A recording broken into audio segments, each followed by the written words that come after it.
नमस्कार दोस्तों, हमारे YouTube चैनल फन स्टडी में आपका स्वागत है। आज की वीडियोज में लेकर के आए हैं हम रस।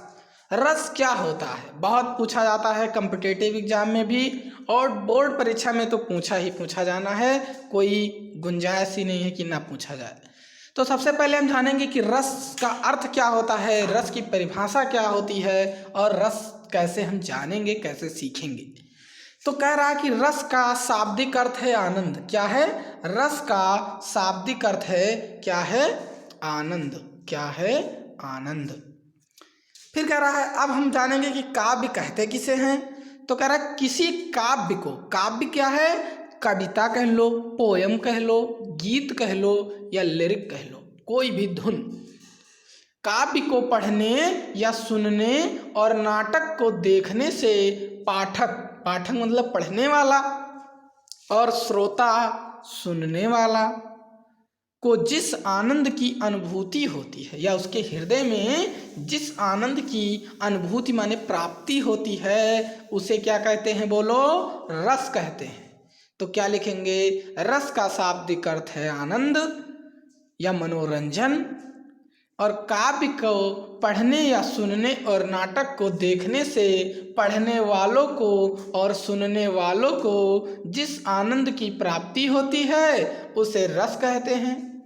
और रस को काव्य की आत्मा या प्राण तत्व माना जाता है। किसको काव्य की आत्मा माना जाता है? बहुत कॉम्पिटिटिव एग्जाम वाले इसको नोट डाउन कर लें, ब्रैकेट में लिख लें कि काव्य की आत्मा किसे माना गया है, या रस को काव्य की क्या मानते हैं। तो ये क्वेश्चन होगा आंसर आत्मा। फिर कह रहा रस का संबंध श्री धातु से माना जाता है, जिसका श्री का अर्थ है बहते जाना। बहती हवाओं पे जाके ढूंढ लो। तो श्री का मतलब क्या है? बहना, बहते जाना। रस की उत्पत्ति को सर्वप्रथम प्रभाषित करने का श्रेय किसे जाता है? भरत मुनि को जाता है। कौन से कवि? या कह लो रस के जनक कौन माने जाते हैं? तो भरत मुनि। इसको भी आप लोग लिख लीजिएगा कि रस के जनक या रस की उत्पत्ति का सर्वप्रथम श्रेय किसको जाता है? भरत मुनि को जाता है, आचार्य भरत मुनि। उन्होंने अपने प्रसिद्ध ग्रंथ नाट्य शास्त्र, किसमें? नाट्य शास्त्र में सर्वप्रथम किसका उल्लेख करते हुए रस की परिभाषा इस प्रकार दी है। किस प्रकार दी है? विभावानुभाव व्यभिचारी संयोगा दृश्य निष्पत्ति। विभावानुभाव व्यभिचारी संयोगा दृश्य निष्पत्ति। मतलब कहने का है, अर्थात विभाव, अनुभव और व्यभिचारी या संचारी भाव के संयोग से रस की उत्पत्ति होती है या निष्पत्ति होती है। भरत मुनि के रस सूत्र, अब भरत मुनि के कुछ रस सूत्र हैं, उसमें अस्थाई भाव का उल्लेख नहीं किया गया है। हम लोग अस्थाई भाव पढ़ते हैं, लेकिन जो उनका भरत मुनि का रस सूत्र है उसमें अस्थाई भाव का उल्लेख नहीं है। रस का सर्वप्रथम प्रयोग किसमें हुआ मिला है? तैत्रेयी उपनिषद में।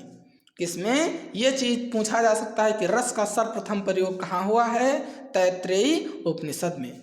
अन्य आचार्य और कई आचार्य आए जिन्होंने अपने अनुसार क्या दी? रस की परिभाषा को परिभाषित किया है। एक है आचार्य विश्वनाथ। कौन है? आचार्य विश्वनाथ। इनके अनुसार क्या है कि वाक्याम रसात्मक काव्यम, वाक्याम रसात्मक काव्यम मतलब वाक्य का रस ही काव्य है। मतलब वाक्य और काव्यों का रस क्या है? रस है, आत्मा ही क्या है, या ऐसा कह लो, अर्थात रसात्मक वाक्य को ही काव्य कहते हैं। रसात्मक वाक्य मतलब जो हमें रस प्रदान करते हो, आनंद प्राप्त करते हो, ऐसे वाक्य को हम क्या कह सकते हैं? काव्य कहते हैं। फिर वाक्याम रसात्मक काव्यम का उल्लेख साहित्य दर्पण नामक ग्रंथ में हुआ है। किसमें हुआ है? साहित्य दर्पण नामक ग्रंथ में हुआ है। साहित्य दर्पण संस्कृत भाषा में लिखा गया है। किस भाषा में लिखा गया है? संस्कृत भाषा में लिखा गया है। और कह रहा है साहित्यिक विषय ग्रंथ है जिसके रचयिता आचार्य विश्वनाथ जी है। अब ये भी पूछ सकता है कि साहित्य दर्पण के रचयिता कौन हैं, तो आचार्य विश्वनाथ जी हैं।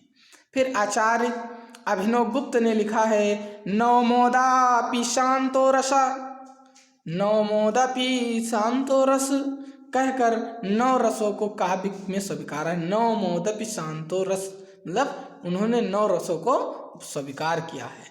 आचार्य रामचंद्र शुक्ल के अनुसार अगर हम जानेंगे तो आचार्य रामचंद्र शुक्ल के अनुसार जिस जिस भांति आत्मा की मुक्तावस्था ज्ञान दशा कहलाती है, उसी भांति हृदय की मुक्तावस्था रस दशा कहलाती है।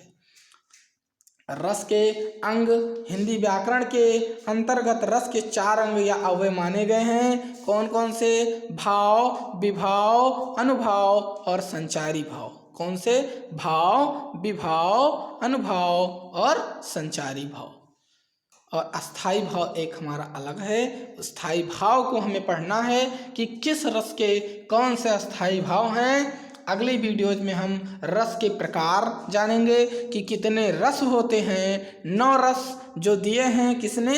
आचार्य अभिनव ने। आचार्य ये पूछा जाता है कि 9 रसों को किसने स्वीकारा है, तो आचार्य अभिनव ने। 2 अन्य रसों को किसने और दिया है, तो आचार्य भरत मुनि ने। कौन कौन से 2 रस अगली वीडियो में हम बताएंगे। अगर आप लोगों को पता है तो कमेंट करके ज़रूर बताइएगा कि 2 नए रस कौन से आए हैं। अगली वीडियोज में हम पढ़ेंगे रस के प्रकार और उनके अस्थाई भाव। धन्यवाद आप लोगों का।